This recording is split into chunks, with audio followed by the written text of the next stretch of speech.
अलिकति पाप त भन्छ नि होइन हुन्छ है अब तपाईँले यो सबै शोधन गर्नुहोस् है अब मनी गरेर छाक गरेर होइन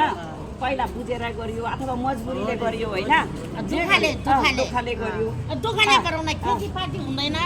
बिचरा के खस माटो खानु भएन है यहाँबाट अन्नै छिराउनु पर्यो त्यसले गर्दा नि बिचराहरूले छोरछोरी पाल्नुको लागि सिकाइदियो क्या अब आमा बाबुआमाले गर्यो अनि आफूले नै गर्नु बाध्यता भयो होइन अब कारणले गर्दा अब चाहिँ भगवान्लाई माफी माग्यो त्यो शोधन गर्न राम्रो हुन्छ है त मैले भन्दैछु मैले अरू पाप गरेको छैन एउटा बाछा मारेको पापहरू पुग्न नहुने ठाउँ पनि त्यही कटिने होस् भन्छु बत्ती बाले पनि त्यही कटिने होस् भन्छु आफूले पालेको मासु लडेर मरे पनि कालगतिले मरे पनि मैले मासु खाएन मैले छिमेकीले मारेर खुवाएँ भन्यो आज छिमेकीहरू मरेको छैन दक्षिणी शेर्पालाई मेरो नमस्कार छ दक्षिणी शेर्पाले टाउकोभरि मेरो ऋण हुँदाखेरि बाँकी सबै खायो तर कल्याण गरोस् सहिलो साथीभाइले पहिला त्यस्तै भयो भने पछिदेखि मलाई आफ्नो आत्मा दिएको दिदीबहिनी जस्तो सोच्यो म जिउको रोगले गर्दा आउनुहोस् छ कि न ल तपाईँहरूको धेरै माया छ गुरु गरेको मनमा छ अनि कुकुर मर्यो बिचरा अनि कुकुर धेरै माया गर्थ्यो त्यो भने सबको बाटो जोस् घर चाहिँ कहाँ हो रे मेरो झिरी श्यामा ल जिरी श्यामाबाट चाहिँ त्यहाँ गोठ ल्याएको सासुले ल्याएको मेरो आमा पहिला पालेको थियो पछि त बजारतिर सहरतिर बस्थेँ अनि बसेको अब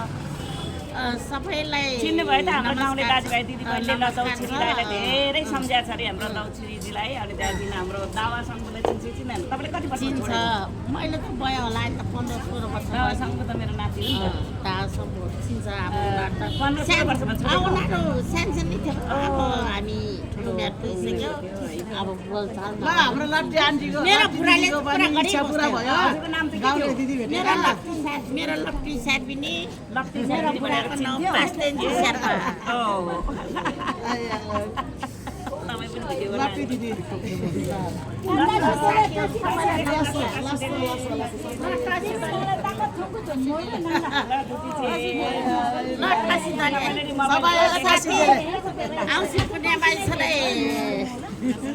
माया गर्दै भएकोमा धेरै धेरै धन्यवाद है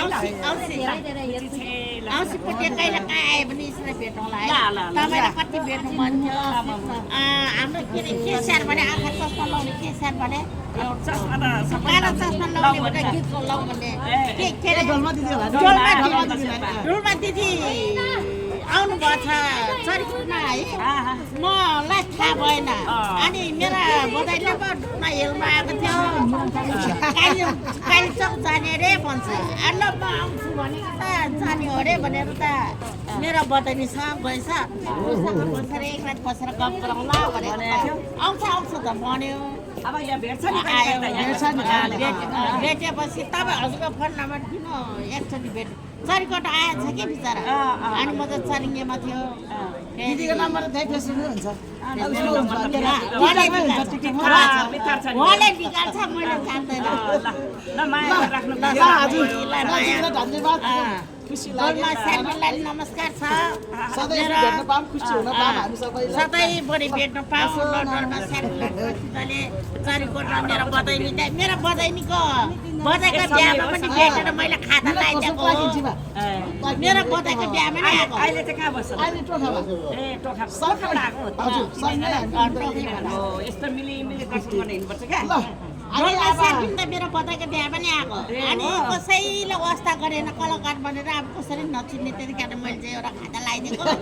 अनि मेरो मम्मी चाहिँ को हो भने मैले कलाकार भनेर सानो मम्मी पनि बसेर खिच्यो फोटो ल इच्छा पुरा भयो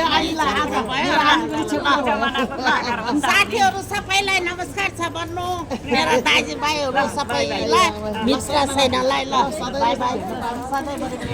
के गर्नु